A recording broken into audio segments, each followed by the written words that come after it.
You are now tuned in to the Dads Who Lift podcast. Please give us a like, share, subscribe to the YouTube account. We are on www.dadswholiftofficial.com. All the podcast links are in there. We also have an apparel line. We're on IG as Dads Who Lift Official handle. We're on Facebook, Dads Who Lift Podcast. We also have a Dads Who Lift fitness group on Facebook that's Dads Who Lift Official. A group of 30,000 like-minded dads that are just trying to be their best selves and staying fit. If that's something you're into, please check it out. But we do this stuff for free, guys, so please give us a like, share, 5-star review. We really appreciate your support. You are now tuned into the Dads Who Lift podcast. You have your host, Tyler Gaeta. Co-host, Joel Staley. So on this episode of the Dads Who Lift podcast, we're going to talk about life. We're going to talk about how what you put in is what you get out. Amen. Yeah. So Joel and I both joined this Arate syndicate that's Andy Versella and Ed Milet's program. And so we're both getting coached by Andy Versella and Ed Milet, which I fucking love so far. I don't know what you think about the videos. It's basically like if you're just, excuse me, if you're just in the regular syndicate, it's just a video every week, basically. That you get to watch. I mean, you can it's a live video. You can tune in and ask questions and stuff like that. But they've gone over different themes and different topics. I've gained a lot of perspective off it. I thought it was really cool. Those guys have a lot of fucking perspective to give on a lot of different situations.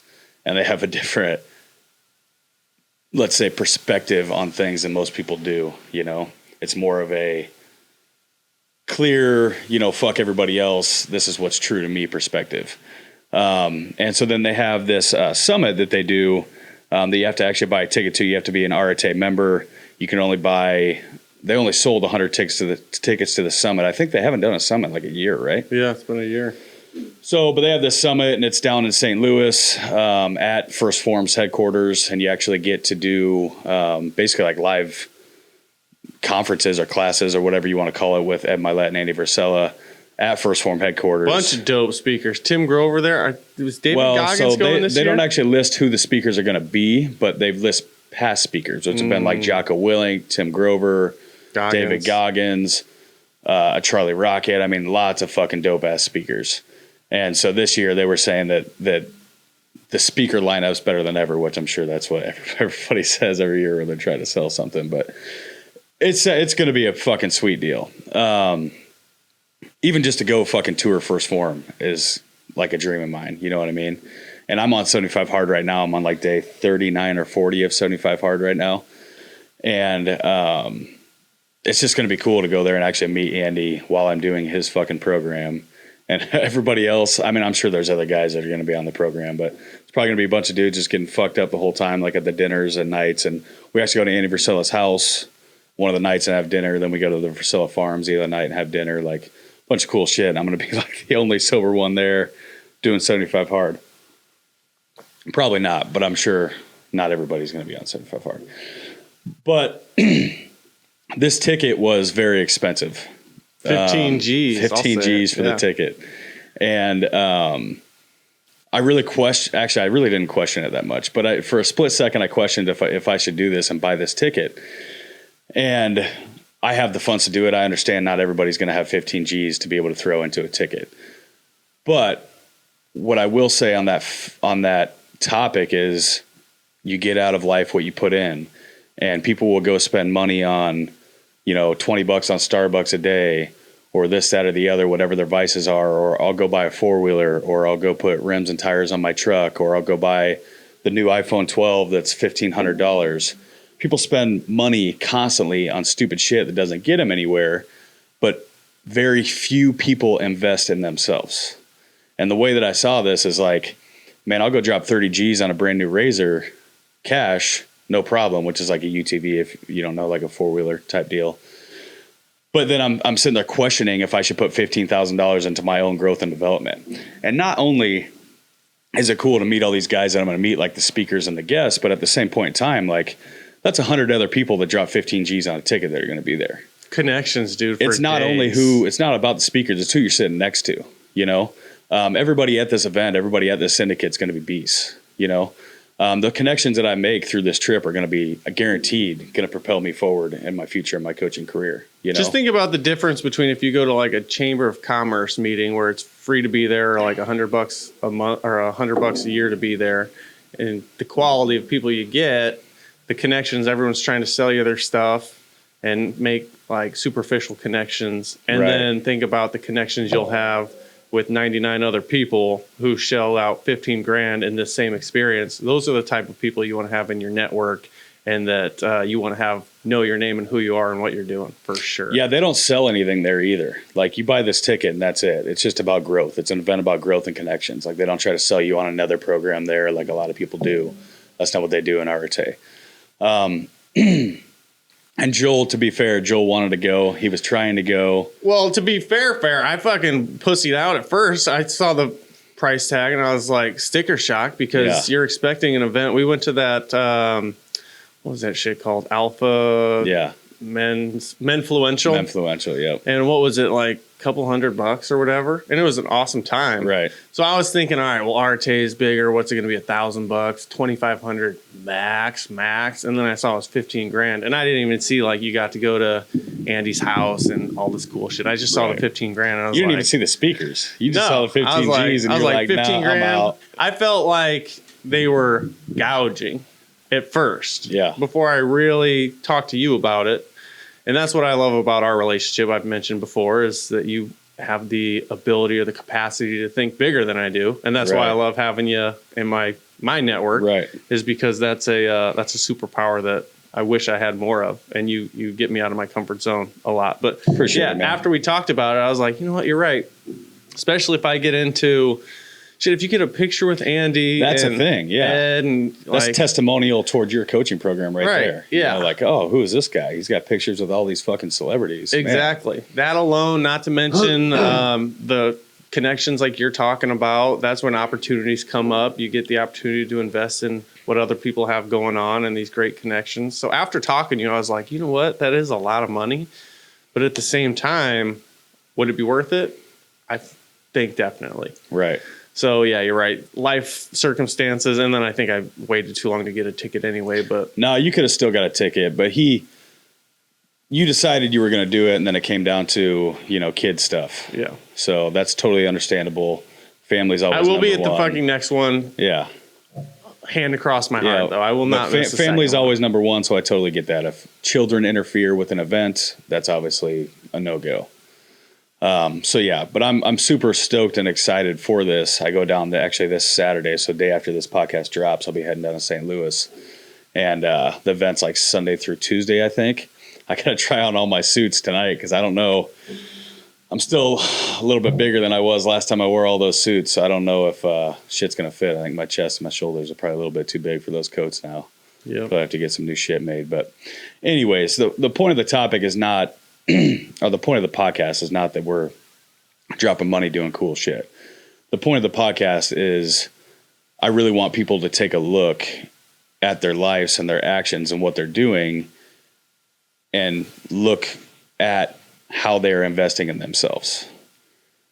And I'm not saying that you don't have to have a coach. You don't have to join Arete or a program like that. I'm just saying in daily life actions, what do you want out of your life and what are you putting into your life? And is what you are putting into your life going to equate to what you want out of your life? I was thinking about this topic last night and then this morning when I'm driving in, and 100% it really is about what you put in is what you'll get out. Like, there's no other, it's as fucking simple as it gets. It doesn't get any simpler. You don't become an accountant without going to accountant school. You can't just wake up and say, oh, okay, tomorrow I'm just going to start being an accountant. It's not how it works. Like, you have to get a degree for that. You have to go to school and get a degree for that. You have to put in the work. If that's your end goal and that's what you want, you have to put in the work to be able to get to that area. And I was thinking about this even within my own relationship with my son. Whatever I focus on and whatever I put into that relationship with my son is what I'm going to get out of that relationship with my son. The more time I invest with my son, the more energy I pour into our relationship together, the stronger our relationship's going to be. There's a lot of people that get so busy they get disconnected from their children. and then they sit there and they wonder why, you know. And it's easy, especially when you're a dad, you know, if you're a single dad like me, even if you're not a single dad, fathers have to provide, right? I mean, that's one of our biggest things is we have to provide for our family, single or not, married or not, whatever. You have to provide for your family, you have to provide for your children. So it's very easy to get caught up in that and, you know, look at a relationship that you're not actually giving the time that relationship deserves, like with your children, but say, oh, but they have everything they need. They have way more than I had when I was a kid. You know, I grew up poor as fuck. My son's got dirt bikes. He's got four-wheelers. He's got all this stuff. He's got, you know, I make sure that he has shelter. I make sure he has food. I make sure that he has things that he wants for fun. You know what I mean? But am I making sure that he has the time that I need to invest in him in order for us to actually have a close, heartfelt relationship, you know? And so that was one of the biggest things. Like for me, I get so caught up in work. I get caught up in life. I get caught up in all these things I want to do. I get caught up in 75 Hard. I get caught up in all these programs. And then you know, at the end of the day, you know, I'll have a day where work ran late, you know, busy ass day, work ran late. Then I was late to get to the gym. Then I had to do my outdoor cardio still when I got home. Then, you know, got dinner. And by the time I actually got dinner, I maybe had actual 30 minutes with my kid that night. You know, that's not the type of life I'm trying to live. That's not the type of effort I'm trying to put into me and my son's relationship to get the outcome that I want. Because the outcome that I want is I want my son to be my best friend. You know, I want to be my son's best friend. I want us to have the closest relationship in the world. I want him to be able to come to me and talk to me about anything, even if he fucks up, you know. I want him to share his fears, his dreams, his passions, you know, whatever. He's only 10, but he's getting to that age to where he can start talking about a lot of that stuff. I want to be able to throw the ball with him. I want to be able to play catch with him. So these are all things that I look at. And it's like, if that's the end result that I want, and this is kind of one of the ones that you can actually kind of look at backwards a little bit. If that's the end result that I want, which is actually more of like my manifest, right? What am I doing? Like, let's backtrack. What am I doing to put into that? Reverse engineer. Yeah. How much energy am I putting into that to get the result that I want? And I think that you can look at that with anything. I want my business to do 7 figures this year, you know, or I want to change my industry or I want to get all my eggs out of one basket and branch out with my business and add this aspect to my business. Okay. What am I putting into that to be able to get that outcome? You know, a relationship, even, not just family or children, but even a relationship, say with your wife or with your girlfriend or whatever it may be. You know, I want this great relationship where we are best friends and we can tell each other anything and we trust each other fully. Okay, what am I putting into that? Am I putting that into it? Because if I'm not putting in all of my effort, love, and my trust into that relationship, then I'm not going to get that out. You know, you can't, what you put in is what you receive, right? So you can't say you're in a relationship with somebody or your wife or a girlfriend or whatever. You can't sit there and not trust your wife, but then expect her to trust you. It's not how it works. Like the older I get and the more I look at life and the more I internalize everything in my life, and just kind of slow down. I feel like that's one of the superpowers of getting older is being able to just kind of slow down and actually look at things and not be in such a rush of tunnel vision constantly and actually be able to look at things and kind of decipher it and see things for what they are. The more that I see that this is connected more than anything, like 100%, whatever you put in is what you're going to get out. Even in friendships, if you're in a friendship and you don't answer your phone 75% of the time, that friend's probably going to stop answering their phone 75% of the time. Then you're going to need them and you call them and they don't answer and you're like, fuck, that's a shitty ass friend. Yeah. Maybe you should look at yourself. Am I there for them? Like it's connected all the way through.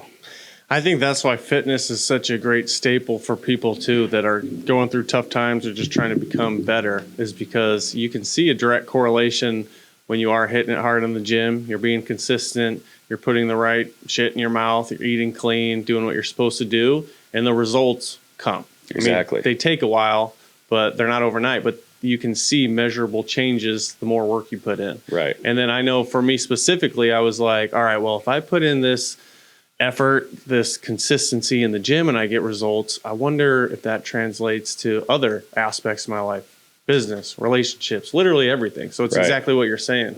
Even the Arte group, when I first got in, the pessimist in me is like, all right, this shit's like $5,000 a year.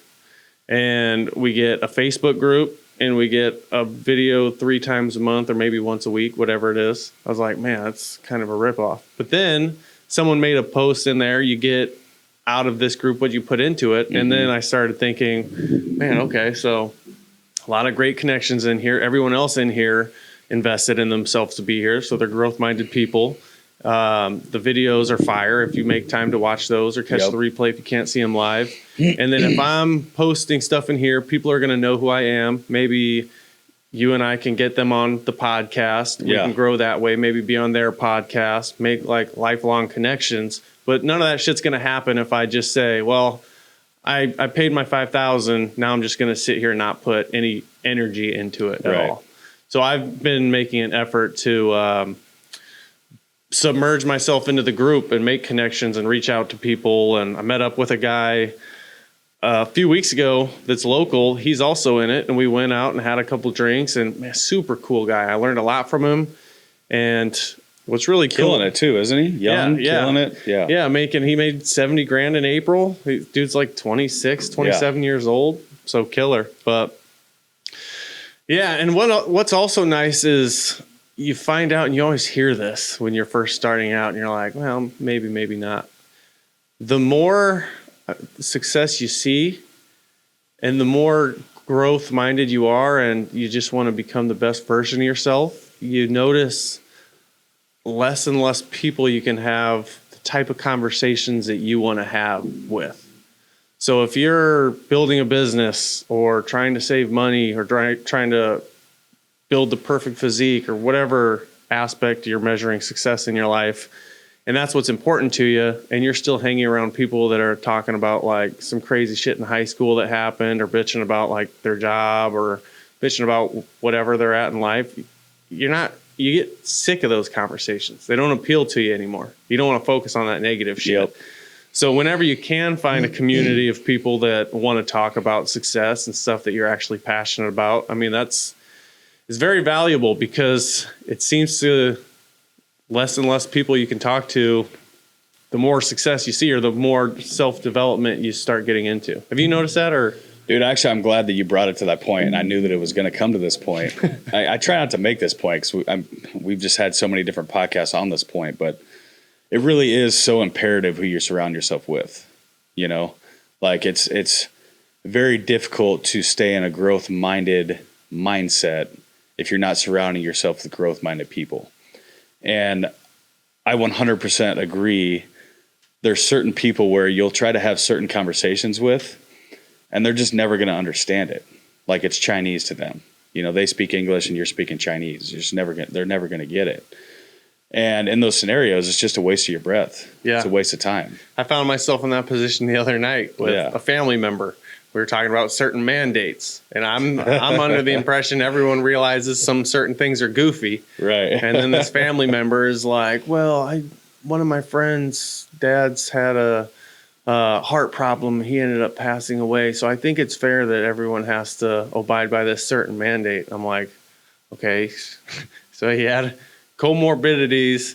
He died of heart complications. And because of that, you think that it makes sense that everybody just stay home, lives in fear, shuts the... Dude, I can't believe we're still doing this mass shit. That's like a whole nother topic. But I got kicked out. I was wasting my breath is the problem. I was like, and then I get frustrated. And then it's my own fault because I put myself in that situation when, I mean, I can talk to somebody who is educated and has looked into it, and they'll be like, yeah, man, pretty goofy. But I don't want to go down that rabbit hole, but that was a perfect... I got kicked out of fucking Buffalo Wild Wings Saturday. I tried to call you, and answer that. See, that's a perfect scenario. Joel only answers his phone like 25% of the time, so now I only answer my phone to Joel like 25% if it's important, of the time. I feel like the rule is if it's an important call, it's followed by a text. And if there's like because I call you sometimes, I'm just dropping Kennedy off at daycare, leaving the gym. I'm like, I didn't really want anything, but I haven't talked to you in a while. If you answer, great. If not, I'll talk to you later. Right. But if I want something like today, I text you like, dude, you got to get in on this crypto. Like, big deal. Yeah, but they were, I've been to B-dubs, man. Fuck. Probably like 50 times in the past year, since this shit started. Never wore a mask, ever. And I went in there for a refeed meal with my son Saturday night. And these two little girls at the front counter are like, do you have a mask? I'm like, no, I'm sorry, I don't. I don't think I said I'm sorry. I was just like, no, I don't. They're like, oh, well, you have to have a mask. I was like, you're just going to seat me right there. I'm going to take it off. So can you just seat me there? She's like, no, I'm sorry, we can't. I'm like, all right, how about if I just hold my sweatshirt up? She's like, nope, have to have a mask. It's like, dude, I've been in here like 50 times. I mean, I was polite, but I was like, I've been in here 50 times without a mask. No big deal. It's like, can you get the manager? So the manager comes out. I explained it to him, say the same thing. He's like, no, I'm sorry, sir, you have to have a mask. I was like, dude, I just got takeout here last week. I was standing right there for 20 minutes waiting for my takeout without a mask. And there's like 3 people standing there without masks waiting for their takeout. He's like, yeah, you can wait for your takeout without a mask, but you can't walk to the table without a mask. I was like, dude, that makes 0 sense. I was like, are you serious? I was like, did you really just say that? I was like, what about all these people walking to the bathroom without their masks? Like, are you going to kick them out? No, it's recommended that they wear the mask when they walk to the bathroom. But in the lobby, it's, what did he say? It's like mandated or whatever. Like, I'm like, they tried to pull the same shit at Top Golf. Dude, stall for 30 seconds. I actually got you a present. I got you a present. What? Stall. All right. So I told the guy, I was like, man, I will never eat a B-dubs again. I was like, this is cool. Like, I was polite with them. I wasn't a dick. But I was like, if this is how you guys want to run things, I'll never eat here again. And I walked out and I'll never go back to Buffalo Wild Wings ever again. So I go to Top Golf the other day, and I knew I haven't worn that shit in 3 months. But last time I was at Top Golf, they gave me a hard time. So yeah. I went and printed this bad boy out. Oh, nice. I got one for you too, bro. Nice. There you go. Face mask exempt card. We're I love both it. officially exempt. Nice. And I actually told the dude I was exempt too. Now you got proof. Threatens like a lawsuit on there and shit. That's funny, dude. Yeah, so South Dakota, I was just in South Dakota for vacation. You do not have to wear masks in South Dakota. I mean, South Dakota's awesome. They've never had it, yeah. But we went to Mount Rushmore, and apparently Mount Rushmore, because it's a federal facility, you have to wear a mask. So outside, no. I mean, I guess you're supposed to, but we didn't. No one said anything to us outside, but we went in to like get the kid ice cream. They got like the President's ice creams or whatever. So we went in to get the kid a cup of ice cream, and the lady's like, do you have a mask? I was like, no, I'm sorry, ma'am, I don't wear masks. She's like, oh. I was like, they don't require it in South Dakota. She's like, oh, well, this is a federal building, so Biden made it so all federal buildings you have to. I was like, he would. It's like, no, I don't. Can you just give me a cup real quick? No, I don't have it. She gave me a cup of ice cream. Nice. And then we walked out, but yeah. So anyways, not to get off on a tangent there about the masks, but... You get out what you put in. And I truly just I was talking to you pre-podcast, like even on the karma point is hard to explain because there's no fucking proof for it other than what you see in your life.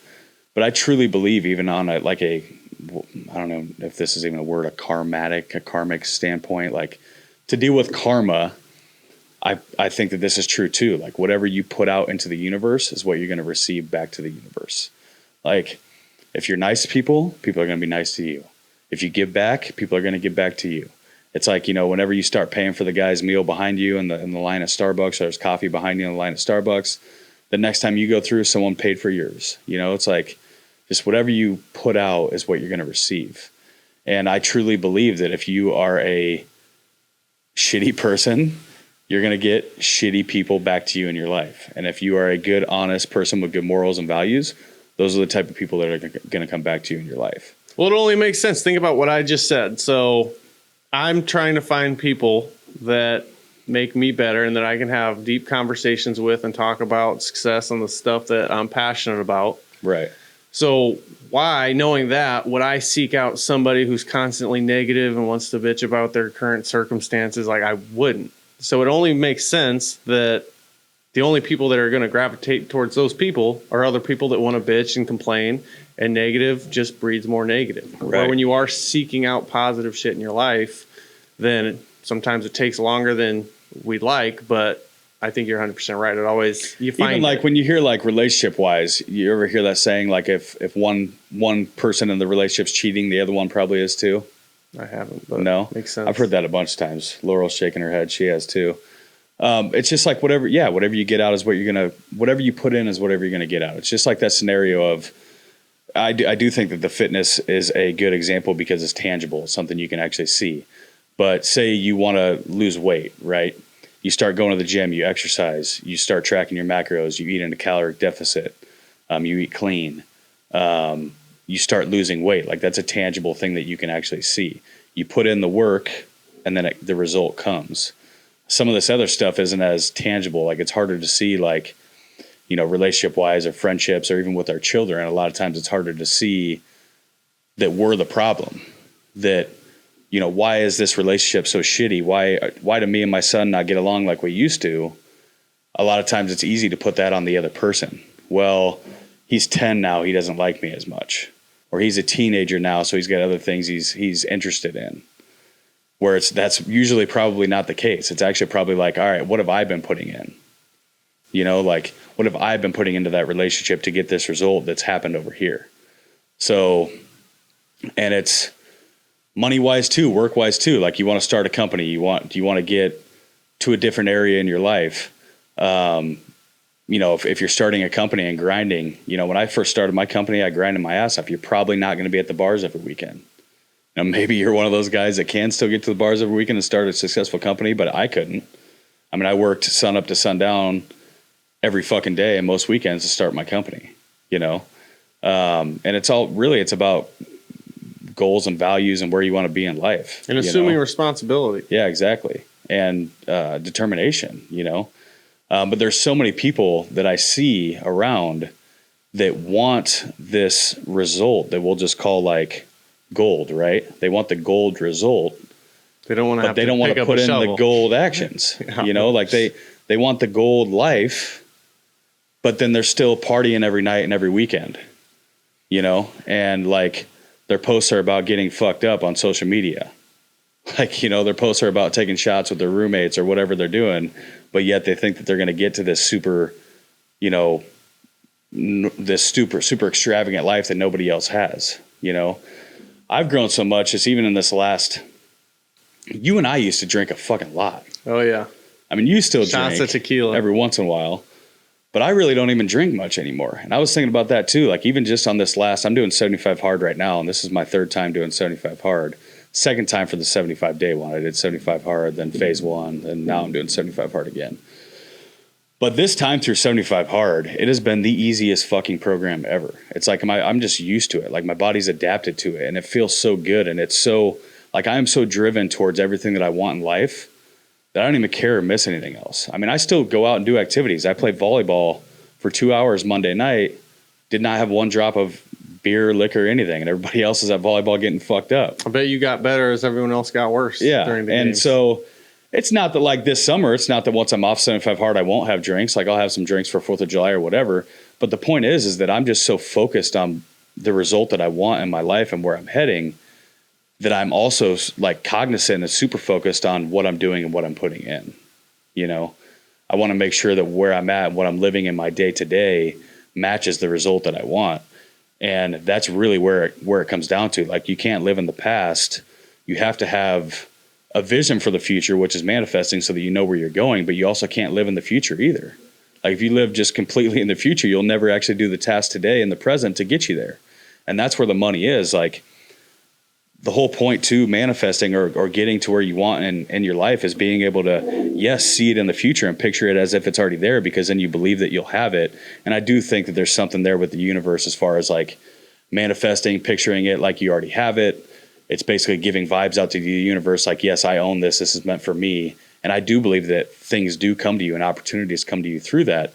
But at the same point in time, I've said it before, I can sit here and manifest a pile of $1 million on this table right here for the rest of my fucking life. And it's not just gonna magically drop there. Ever. Never, ever, ever, ever, ever. Unless like you make $1 million on your stock and you came in one day and showed it to me or something, you know? Which I planted. Yeah, but it's never gonna fucking just drop on there for me. You know, I can manifest it all I want. It's never gonna appear there. I can sit here for 5 years and manifest it every single day of my life for 5 years. It's not gonna drop on that table. But if I manifest it and believe that I can have it and truly believe that, and then take the actions every single day and put in the work that it takes to get that result every single day and stay in the present of every day and what I'm doing, focused, motivated, driven, on what I want in the future on that task and make sure that I'm cognizant of what I'm putting into these situations and into my life to get the result that I want, day by day by day, I will get there. It will come. Yeah, I'm building a new course right now, man, and it sucks. I told someone yesterday I could equate it to writing a book because it's just so time consuming. You put so much time into something and then you look at it and it just still looks like bare bones. But I know that if I just continually spend 2 or 3 hours on it every day, that eventually I'm going to be able to look back 2, 3, 6 months from now, and it's going to start taking shape and actually be some. Get a kick out of that, right? Dude, this is dope, though. What did Amy say about this? She probably just shook her head. Everyone at Top Golf laughed because did it actually work, though? Oh, yeah. Yeah? Oh, yeah. Dude, that's funny. Yeah, I was like, not today, lady, not today. I'm going to use this shit everywhere. Dude, I was thinking, so I printed That's that off great. at Office Depot for like 50 cents. I could probably sling those for $20. Yeah, right? Maybe a little throw them on side Amazon. hustle. They'd probably get shut down, though. Oh, yeah, no doubt. That's funny, man. That's funny. So, yeah, I can't really think of anything else to add, man. I mean, it's a pretty simple concept, but a lot of people just don't think about it. You know, everybody wants this dream life, this dream result, but they don't actually look at themselves and look at what they're putting in. And I guess that's really the true key is you own everything about your life. I own everything about my life, even my emotions. Even if someone does something bad to me, I allowed that person in my life. I allowed them the opportunity to do something bad to me. Unless you're like a fucking child, that's not what we're talking about. We're talking about adults here, fathers, growth-minded people, whatever. Everything that happens in my life is my responsibility, even my emotions. You know, the older I get, the more control I get over my emotions, which I never had as a younger adult, which is why I was so wild and crazy. But the older I get so much more control over my emotions, and then I'm able to sit there and actually decipher them and realize, like, yeah, man, I'm angry because of something that happened within inside me. You know, like, everybody projects so much shit onto other people. That's really the whole point. Like, my relationship with my son sucks because of something that he did. My relationship with my wife sucks because she's a fucking bitch. She doesn't listen. If only she could listen. You know, my relationship with my boss blows and he doesn't give me a raise because he's a fucking asshole. You know, but nobody actually sits back and looks at themselves and says, what's my part in this? And truly, your part is 100% of every situation. If I'm upset over something, that's my choice because I'm in control of my emotions. That's my choice to get upset. It doesn't matter what the other person did to me. Now, if you got someone that's fucking shitting on you in your life, treating you poorly, kick them the fuck out. That's not what I'm saying. You don't let people shit all over you. That's not the whole point here. But the point is if you choose to get upset about something, that's your choice to get upset about it because you are in control of your own emotions. I have a great quick story on that note, which I actually heard this morning on the Real Business Owners podcast, which are their fellow RTA members. There you go. And they had David Metzer on, I believe is his name. He's like an executive coach, super successful guy. But he was telling a story just like that. So he wakes up every day at 4 a.m. and he woke up one day and was going out for his jog or whatever. And he noticed that his daughter's car wasn't there. And so his first thought was like, we talk about responding instead of reacting. His reaction was to pick up the phone, call, be like, where the fuck are you at? It's 4 o'clock, and just totally chew her ass. But he said, you know what? Like you said, I have complete ownership of my feelings and my reactions. So he took like a couple deep breaths.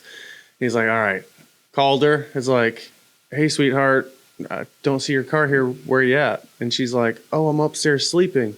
He's like, oh, I didn't see your car outside. And she's like, well, Dad, you said that if I was out and people were drinking to leave my car where it was. So we left it at the grocery store. And he's like, all right, baby, well, appreciate that. Yep. Sorry to wake you up. Enjoy, like, go back to sleep. Yeah. She's like, love you too, Dad. Where that situation could have been so different. Yep. Like, where the fuck are you at? Right. I'm sleeping. I'm doing what you told me to do. Yep. And then the next time, maybe if she was in that situation, she'd be like, well, fuck you, Dad. Just drive home. Yeah. Yep. So something as small as that. That was a powerful story. And I was like, holy shit. I mean, how many of us would have, like you said, flew off the handle without even thinking about it? Right. But just by collecting your thoughts, saying, all right, no, Here, I'm feeling this. Why am I feeling this way? Obviously, the guy's fucking scared. He doesn't want anything happening to his daughter. He's like, all right, I'm feeling this way because I'm scared. What's the appropriate response instead? And then it just is fucking night and day difference. And that's exactly what you're talking about. I want to say, too, with that, as far as controlling emotions go, that shit doesn't happen overnight. No, it's not. Like, it's easier said than done. The reason that I've got to a place, I'm still not great at it, but the reason that I've got to a place to where I'm decent at it or better than I ever was is because I fucked up and failed a lot. I blew a lot of fucking like relationships out of the fucking water. Just blow them up, you know, by doing the wrong things, by reacting over, what'd you say? And not responding. Yeah, right. Basically like by, flying off the handle and just fucking going off the first thought before actually knowing the full situation. And one of the things just to do with that I'm dealing with one of my coaches that I realize, and I know a lot of people do this, is my brain comes up with stories and conclusions in my mind about certain situations, mainly just to keep me safe. Like they say it's God, I don't want to fuck this saying up, but it's safer for your brain to see a snake in the grass opposed to a garden hose than it is for your brain to think that a snake is a garden hose. Yeah. Like, so basically survival instinct. It's easier for your brain to see worst case scenario. It's easier for your brain to think like every time you see a garden hose that it's a snake, it's safer for your brain to think like, oh fuck, that could be a snake, than to actually think the opposite and think like a snake could be a garden hose, you know, or to see the positive and everything. It's basically your brain is wired to see the fear, because fear is a safety tactic, right? So your brain is wired to see the worst case to try to keep you safe, opposed to seeing the best case. But and a lot of times, especially when we're talking emotions and relationships, the best case is actually what's going to keep you safe, and the worst case is what's not going to keep you safe, because the worst case fucks you up. So I've realized that a lot just in my coaching that I'm doing with one of my coaches, is that I write these stories in my mind about situations, and I'm very intuitive. And I've got a great gut instinct, and my gut instinct is rarely wrong. We'll just say that. And I'm very intuitive, and I'm very detailed, so I can pick up on a lot of details. But that's like a plus and a negative. It's great for me for business. I can be very detail oriented and very good with my clients and very good with my projects, and things, you know, are top notch. We'll just say like everything looks great. Everything's in order, you know. But then it can be bad for situations like friendships or relationships or even things with my son, because I'm so detailed. I'll pick up on all these little details that I can draw this conclusion in my mind that may not be real. Right. And then I'll act on it, and it might not even be the correct situation, just like what that guy did with his daughter. You know, his conclusion in his mind is she's out getting fucked up, probably getting banged by some dude right now. Like he's all pissed off about it. When in reality, she was responsible, safe, did not drive her car home drunk, and was in bed sleeping. Yeah. You know? Yeah. Yeah, it's a trip, man. Life's a trip. So, but what I was saying is if you suck at that shit, just keep going, man. Keep trying, because it's taken me a long time. I mean, we're talking a kid that was in and out of jail, in and out of rehabs, fucking in fights every single week, jumping on people's car windows, punching them, you know. I mean, I was fucking wild, man. I had a wild childhood. I mean, road raids, like getting in fights, just driving down the street. Shit was insane, to where I'm at now, where I'm actually a very, for the most part, calm, caring, loving individual that thinks about what he says before he actually says it. Speaking of road rage, man, so the other day I was driving my dog around, Champ, and he started he wasn't feeling good. He's shit in our fucking house. And so I was like, all right, I think I'm going to get him out for a walk so he can get out of the house, get some fresh air. And then I get him in the back seat, and he's like puking all over the place in the back of my truck. So then, like, I'm taking a turn. I'm like, oh shit, man, the puke's sloshing everywhere. I don't want it to get on him and stuff like that. Yeah. I want to take it slow too, because he's not feeling great. He's getting car sick.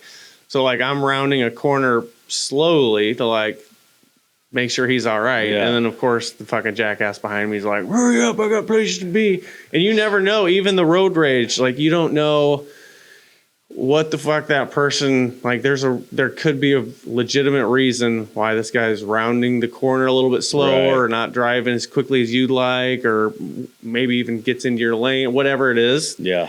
the easy thing to assume is, man, this guy's a fucking idiot. He's playing on his phone. He does, Right. But really, like, it could be a sick kid. It could be a whole number of things. Right. If you're weaving in and out of traffic, I mean, it's very possible some guy's trying to get his pregnant wife. It's going into labor into his hospital. Or the fucking your house alarm went off or something. Yeah. You know, I mean, there's shit that happens every once in a while. So I think that's a great thing to practice, is just like, all right, well, here's what my mind's telling me is the worst case scenario. Even if it's not, you're going to be a happier person if you say, well, let's go to the flip side of that.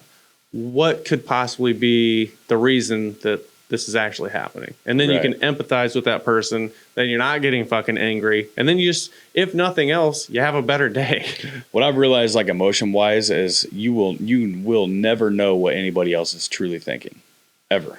Like, there's zero possibility that you'll ever know what anybody else is 100% thinking.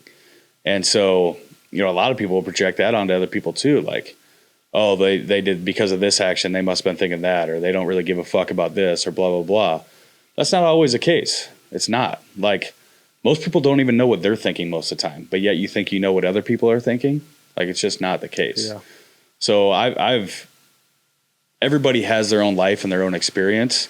I've been trying to practice just letting people have their own life and their own experience, because my life and my experience is going to be different than everybody else's life and everybody else's experience. And I don't want to be another one of those assholes just projecting my life onto everybody else, which is what everybody else usually does. Like, they project everything onto everybody else, project their fears, their anger, everything, you know?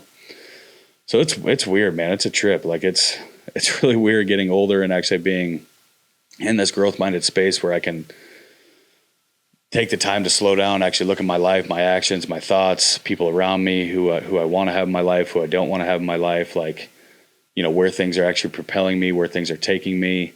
When you can actually take the time to sit back and internalize all that stuff and actually take a real look inside you and internalize you too, what you're putting in to your life and your goals, then it's like, it's a big fucking eye-opening, just awakening experience, just to realize that you really are 100% in control of everything to do with you and your life, your surroundings, your people, your emotions.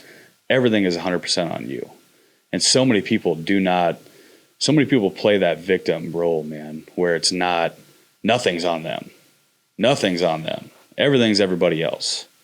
Like, oh, well, that, you know, that trip wasn't what I thought it was going to be, but then I was there, I was stuck. You know, what was I supposed to do? You're a fucking adult. What do you mean, what were you supposed to do? Or any other scenario you can think of. Like, you don't have to be anywhere that you don't want to be at any given time. Like, that's just the fact. Like, and you don't have to be in any situation that you don't want to be in any given time, you know? So if life isn't going in the direction that you want it to go, you are the only one that can actually internalize that, see it, and change it, and make the changes to get to the place to where you do want to be. Right? 100%. If you're trying to get a lot out of life, you got to put a lot in. Yeah. That's it. 100%. If you don't put a lot in, don't be surprised when you don't make these big groundbreaking shifts that you're looking to make. Right. Yep. Or if you put the wrong shit in, you know, if you put the wrong shit in, it's like a fucking baking a cake, man. You got to put in the right ingredients to get that cake. Like, if you put in fucking ingredients for lasagna in your cake, you're not going to get a fucking cake, you know? It's just not going to happen. So you got to, that's what I was saying with looking at what you want, where you want to be, you know. If you're someone that wants a family someday and you want a wife and kids, or a husband and kids, and like that's your main goal, then maybe you need to look at your actions and look and say, oh shit, maybe I shouldn't be out drinking and partying every night. Maybe I shouldn't be surrounding myself with people that drink and party every single night, you know? Or if you want to start a business, like, same thing. So this is one of those scenarios where I really think it is okay to reverse engineer and actually just take a look inside yourself. But the biggest step to it, like we've said, probably not 100 times, but a lot of times already in this podcast, is just realizing that you own it. Mm-hmm. You own everything about it. Take a look at you, regardless of the situation, regardless of what other people may have fault too, but that doesn't matter. Like, it doesn't matter what anybody else is doing. If you can take a look at a situation that is not in the place that you want it to be, and figure out what your fault is, or what you're not doing right to get that right scenario of what you want in that relationship, or that situation, or that friendship, or that business, or anything, that's where you're going to win, because you can't fucking change anybody else. Right. All that you can do is change you. All that you can do is change your daily actions, your daily thoughts, and what you put into your life every single day to get the results out of it of where they want to go. And when you do that and you actually look at the you portion of your life and you make those changes every single day, the wrong people are going to filter out and the right people are going to filter in. Mm-hmm. It's just going to happen. Every time, man. No, I love it. All right. Well, this has been the Dads Who Live podcast. Thanks for tuning in. If you got anything useful out of this, mindset change, if we added value to your life, that's really all we're trying to do is add value. Please give us a like, share, 5-star review. We don't run any ads. We don't do any bullshit like that. We want to grow organically. So just please tell a friend. If you can tell one friend, they tell a friend, they tell a friend. That's how we grow this thing. Really, we're just trying to help people and add value. We got our fucking group back. So we got our group of 50,000 like-minded dads on Facebook. Thank God, didn't get shut down forever. Leonard, shout out to Leonard at Facebook.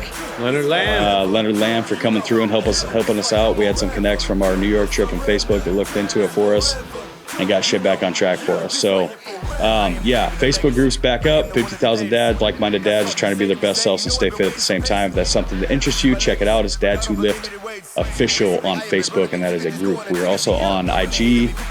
Oh man, I haven't done this in a minute. We're also on IG as Dads Who Lift Official, and then we're on Facebook as Dads Who Lift Podcast. We also have apparel, all the YouTube links, and so we're on the podcast on SoundCloud, Spotify, iHeartRadio, all kinds of shit. All the links are on our website. We also have apparel on the website too, hats, sweatshirts, shirts, stuff like that. Great quality merchandise. If you want to support the Dads Who Lift brand, you can check that out at www.dadswholiftofficial.com. Thanks for listening. What you put in is what you will get out. It's forever, this life forever, no surrender.